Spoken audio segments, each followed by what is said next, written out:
जय श्री राधे दोस्तों, कैसे हैं आप सब। आशा करती हूँ आप सब स्वस्थ होंगे, मस्त होंगे, सुरक्षित होंगे। दोस्तों, आज मैं इस वीडियो के माध्यम से आप सबसे बात करने जा रही हूँ गंगा दशहरा के महत्व के बारे में। इस दिन हमें क्या करना चाहिए, क्या दान करना चाहिए, किस तरह से पूजा करनी चाहिए कि हमारे जीवन में ढेर सारी खुशियाँ और सुख समृद्धि आए, हमारे सारे काम बने, हमारी सारी परेशानियों का अंत हो और जीवन में खुशियाँ ही खुशियाँ हो, तरक्की ही तरक्की हो। दोस्तों, गंगा दशहरा जो कि 9 जून को है, बहुत ही शुभ मुहूर्त और नक्षत्र में आ रहा है। दोस्तों, गंगा दशहरा पे 10 वस्तुओं का महत्व होता है, अर्थात 10 चीज़ें दान करने का महत्व होता है।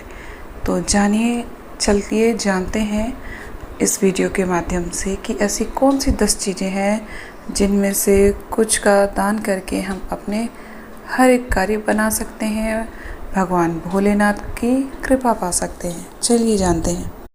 दोस्तों, उससे पहले यदि आप इस वीडियो पर, इस चैनल पर नए आए हैं तो प्लीज़ इस चैनल को सब्सक्राइब अवश्य कीजिएगा तथा बेल आइकन पर भी प्रेस कीजिएगा, जिससे कि आगे आने वाले वीडियोस का नोटिफिकेशन आपको समय पर मिलता रहे और आप इसी तरह मेरे द्वारा अपलोड किए हुए वीडियोस का लाभ उठाते रहें।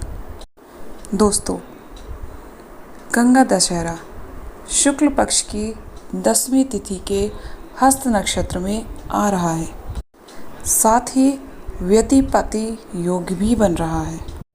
9 जून को सुबह 8:10 से दशहरा की तिथि प्रारंभ होगी तथा 10 जून 7:25 तक दशहरे की तिथि रहेगी, अर्थात गंगा दशहरा का पर्व 9 जून को ही मनाया जाएगा। पुराणों के अनुसार भागीरथी जी ने तपस्या करके गंगा माता को धरती पर आने की प्रार्थना की थी उनसे। तो जिस दिन गंगा माँ धरती पर अवतरित हुई थी वह यही दिन था। इस दिन जो भी व्यक्ति गंगा नदी में खड़ा होकर गंगा स्तोत्र का पाठ करता है, वह और उसका समस्त परिवार समस्त पापों से मुक्ति पाते हैं। अतः इस दिन गंगा स्नान करना अत्यंत ही शुभ माना जाता है। तो जो भी व्यक्ति गंगा जी में जाकर स्नान कर सकता है, यह अति ही उत्तम होगा उसके लिए। अगर आप गंगा नदी में जाकर स्नान नहीं कर सकते तो घर में ही एक टब में, जिसमें आप खड़े हो सकें, पहले थोड़ा सा गंगा जल डालें, उसके बाद उसमें पानी डालकर स्नान कर लें। कम से कम 10 मग्गे अपने सर से अवश्य डालें। 10 मग्गे सर से डालना अत्यंत ही शुभ होता है गंगा जल का। और उसमें खड़े होकर गंगा स्तोत्र का पाठ करें। अगर आप ऐसा ये भी नहीं कर सकते तो फिर नहाने के जल में गंगा जल डाल के स्नान करें। सर से 10 मग्गे, 10 लोटे, जो भी आप कहते हो, जल अवश्य डालें। उसके पश्चात घर के मंदिर में बैठकर गंगा स्तोत्र का पाठ अवश्य करें। हो सके तो गंगा जी में जाकर स्नान करें और उसमें ही खड़े होकर गंगा स्तोत्र का पाठ करें तो अति उत्तम होगा। चलिए जानते हैं महिमा 10 चीज़ों की, 10 कार्य की गंगा दशहरे पर। सबसे पहले तो गंगा स्तोत्र का पाठ अवश्य कर लीजिएगा। इससे ना सिर्फ आप बल्कि आपका पूरा परिवार, आपके पितृ सब तर जाएंगे।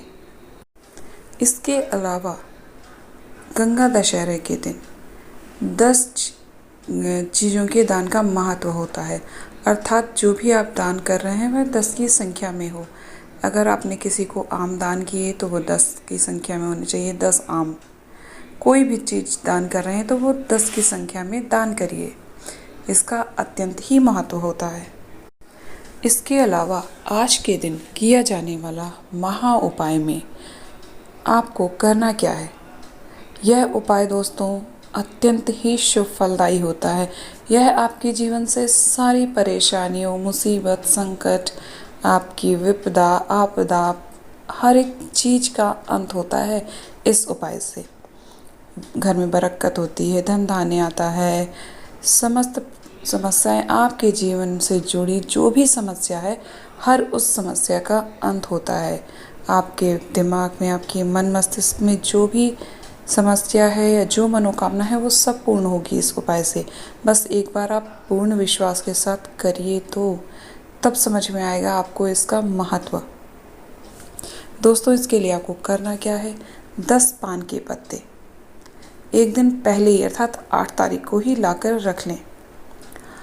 दशहरे के दिन सुबह जल्दी उठकर स्नान आदि कर स्नान की जो मैंने विधि बताई है उस तरह से स्नान करें।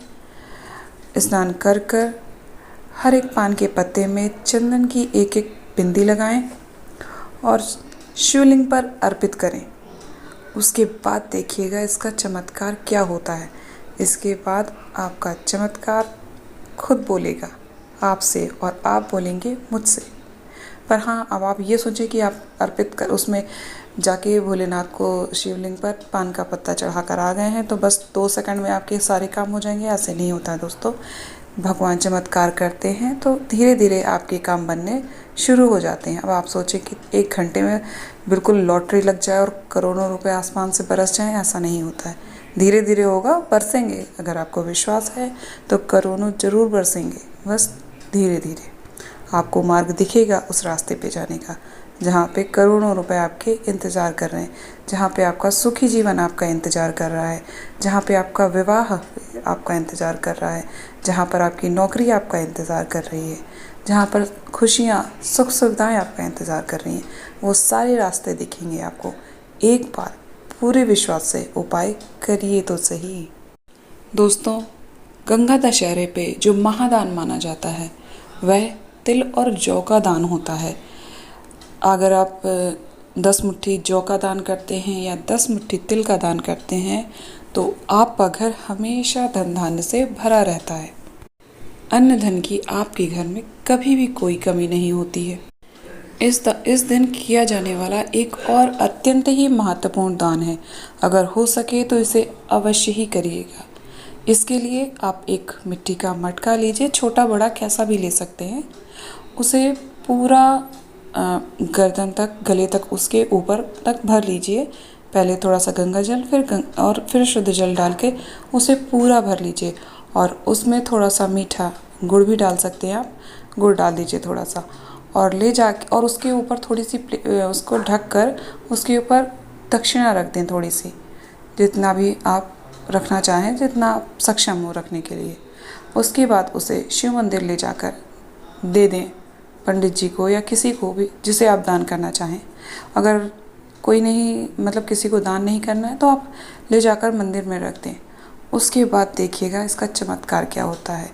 इस दिन मीठे जल का इस तरह से दान करना अत्यंत ही शुभ होता है।